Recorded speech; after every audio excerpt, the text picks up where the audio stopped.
ಮಂಡ್ಯದ ಕೆರಗೋಡು ಗ್ರಾಮದಲ್ಲಿ ಧ್ವಜ ಕಟ್ಟಿದ್ದಕ್ಕೆ ಹನುಮ ಧ್ವಜವನ್ನ ಕಟ್ಟಿದ್ದಕ್ಕೆ ವಿವಾದವನ್ನ ಮಾಡ್ತಾ ಇದ್ದಾರೆ. ಇನ್ನು ಧ್ವಜ ಇಳಿಸೋದನ್ನ ತಡೆದಿದ್ದಕ್ಕೆ ಲಾಠಿ ಪ್ರಹಾರ ನಡೆದಿದೆ. ಯಾವಾಗ ಹನುಮ ಧ್ವಜವನ್ನ ಕೆಳಗಡೆ ಇಳಿಸುವಂತಹ ಕೆಲಸವಾಯಿತು, ಆ ಪ್ರಕ್ರಿಯೆಯನ್ನು ತಡೆಯೋದಕ್ಕೆ ಪ್ರಯತ್ನ ಮಾಡಿದಾಗ ಲಾಠಿ ಪ್ರಹಾರ ಮಾಡಿದ್ದಾರೆ. ಯಾಕೆ ಇಳಿಸಲಾಗ್ತಾ ಇದೆಯಂತ ಕೇಸರಿ ವಿರೋಧಿ ಸರ್ಕಾರ ಇದನ್ನ ಸ್ಪಷ್ಟಪಡಿಸಬೇಕು. ಬೆಂಗಳೂರಿನಲ್ಲಿ ಶಾಸಕ ಸುನೀಲ್ ಕುಮಾರ್ ಆಕ್ರೋಶ ವ್ಯಕ್ತಪಡಿಸಿದ್ದಾರೆ. ಅನಧಿಕೃತ ಧ್ವಜ ತೆರವಿಗೆ ಸರ್ಕಾರ ನಿರ್ದೇಶನ ಕೊಟ್ಟಿದೆಯಾ, ಕ್ರಮ ಏನಿದೆ ಅನ್ನುವಂಥದ್ದನ್ನ ತಿಳಿಸಲಿ.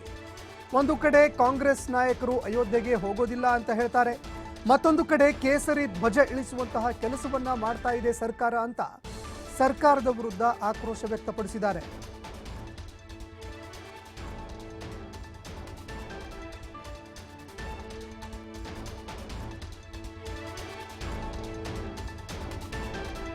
ಸರ್ಕಾರವಾಗಿ ಕೆಳಗಿಳಿಸುವಂತಹ ಪ್ರಯತ್ನವನ್ನು ಮಾಡಿರುವಂತದ್ದು ಅತ್ಯಂತ ಖಂಡನೀಯವಾದಂತ ಸಂಗತಿ.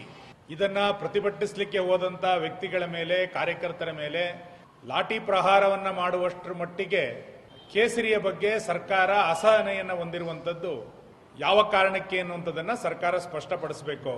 ಸಿದ್ದರಾಮಯ್ಯ ಸ್ವತಃ ಒಂದು ಕಡೆ ನನಗೆ ಕೇಸರಿ ಕಂಡ್ರೆ ಆಗೋದಿಲ್ಲ ಅನ್ನುವಂಥ ಮಾತನ್ನು ಅವರು ಉಲ್ಲೇಖ ಮಾಡಿದ್ರು. ನಾನು ಸರ್ಕಾರವನ್ನು ಆಗ್ರಹಿಸ್ತೇನೆ, ರಾಮ ಮಂದಿರದ ಪ್ರಾಣ ಪ್ರತಿಷ್ಠೆಯ ಸಂದರ್ಭದಲ್ಲಿ ಇಡೀ ದೇಶದಲ್ಲಿ ಒಂದು ವಾತಾವರಣ ನಿರ್ಮಾಣ ಆಗಿತ್ತು. ಅದು ಸಹಜವಾಗಿ ಎಲ್ಲರ ಮನೆಗಳ ಮೇಲೆ ಕೇಸರಿ ಧ್ವಜವನ್ನು ಹಾರಿಸಲಾಗಿತ್ತು. ಸಾಕಷ್ಟು ಮನೆಗಳು ಸ್ವಯಂ ಪ್ರೇರಿತವಾಗಿ ದೀಪಾಲಂಕಾರವನ್ನು ಮಾಡಿದ್ರು, ರಂಗೋಲೆಗಳನ್ನು ಹಾಕಿದ್ರು, ಸಂಜೆ ನಂದಾದೀಪವನ್ನು ಹಚ್ಚಿದ್ರು. ಇಷ್ಟು ದೊಡ್ಡ ಪ್ರಮಾಣದಲ್ಲಿ ಸಂಭ್ರಮವನ್ನು ಆಚರಣೆ ಮಾಡ್ತಾ ಇರುವಂತಹ ಸಂದರ್ಭದಲ್ಲಿ ಮಂಡ್ಯದ ಆ ಗ್ರಾಮದಲ್ಲೂ ಕೂಡ ಹನುಮ ಧ್ವಜವನ್ನು ಆಚರಣೆ ಹಾಕೋದ್ರ ಮುಖಾಂತರ, ರಾಮನ ಫೋಟೋವನ್ನ ಸಾರ್ವಜನಿಕವಾಗಿ ಹಾಕೋದ್ರ ಮುಖಾಂತರ ಪ್ರಾಣ ಪ್ರತಿಷ್ಠೆಯನ್ನ ಸ್ವಾಗತ ಮಾಡಿದ್ರು. ಇದನ್ನ ಇವತ್ತು ಸರ್ಕಾರ ಸಹಿಸೋದಿಲ್ಲ ಅಂತಂದ್ರೆ ಸರ್ಕಾರ ಯಾವುದನ್ನ ಸಹಿಸುತ್ತೆ?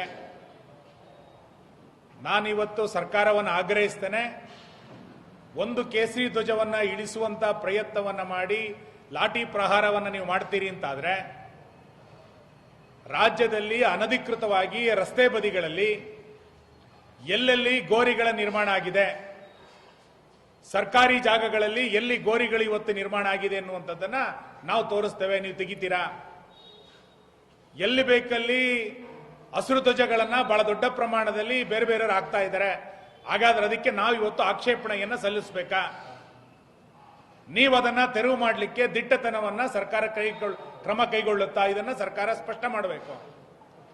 ಕೇವಲ ಗ್ರಾಮ ಪಂಚಾಯತಿಯ ಪರ್ಮಿಷನ್ ತಗೊಂಡು 108 ಅಡಿಯ ಒಂದು ಧ್ವಜಸ್ತಂಭಕ್ಕೆ ಹನುಮಂತನ ಒಂದು ಧ್ವಜವನ್ನು ಹಾರಿಸಿರುವಂಥ ಸಂದರ್ಭದಲ್ಲಿ ಕಾಂಗ್ರೆಸ್ಸಿನ ಶಾಸಕರು ಅದನ್ನು ವಿರೋಧ ಮಾಡ್ತಿದ್ದಾರೆ, ಅಧಿಕಾರಿಗಳನ್ನ ಇಟ್ಕೊಂಡು ಆ ಧ್ವಜವನ್ನು ಇಳಿಸಿದ್ದಾರೆ ಅನ್ನೋಂಥ ವಿಚಾರ ನಾನು ಟಿ ವಿಗಳಲ್ಲಿ ನೋಡಿದೆ.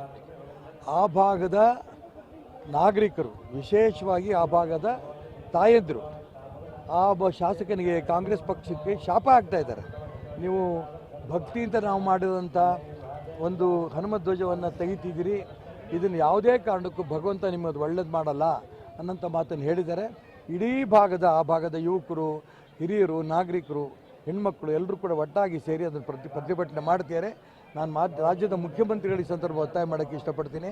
ನೀವು ಯಾವಾಗಲೂ ಹೇಳ್ತಾ ಇದ್ದೀರಿ, ನಾನು ಹನುಮಂತನ ಭಕ್ತ, ನಾನು ರಾಮನ ಭಕ್ತ, ಹಾಗಾಗಿ ಯಾವುದೇ ಕಾರಣಕ್ಕೂ ಕೂಡ ರಾಮ ಹನುಮಂತ ಭಾರತೀಯ ಜನತಾ ಪಾರ್ಟಿ ಸ್ವತ್ತಲ್ಲ ಅಂತ ಹೇಳ್ತಿರೋಂಥ ಸಂದರ್ಭದಲ್ಲಿ ನಾವು ಹೇಳ್ತೀವಿ ಭಾರತೀಯ ಜನತಾ ಪಾರ್ಟಿ ಸ್ವತ್ತು, ರಾಮ ಹನುಮಂತ ಅಲ್ಲ ನಾವು ಹೇಳ್ತಿದ್ದೀವಿ, ಅದರಾಗೆ ಅನುಮಾನ ಇಲ್ಲ. ಈಗ ಅಲ್ಲೇನು ಮಂಡ್ಯ ಜಿಲ್ಲೆ ನಡೀತಾ ಇದೆ, ಆ ಹನುಮಂತನ ಧ್ವಜವನ್ನು ತೆಗಿತಿದ್ದಾರಲ್ಲ, ಅದರಲ್ಲಿ ನೀವು ರಾಮನ ಭಕ್ತರು ಹನುಮಂತನ ಭಕ್ತರು ಅನ್ನೋದನ್ನು ಸ್ಪಷ್ಟ ಆಗುತ್ತೆ ಅನ್ನೋಂಥ ಅಂಶ ಹೇಳಕ್ಕೆ ಇಷ್ಟಪಡ್ತೇನೆ.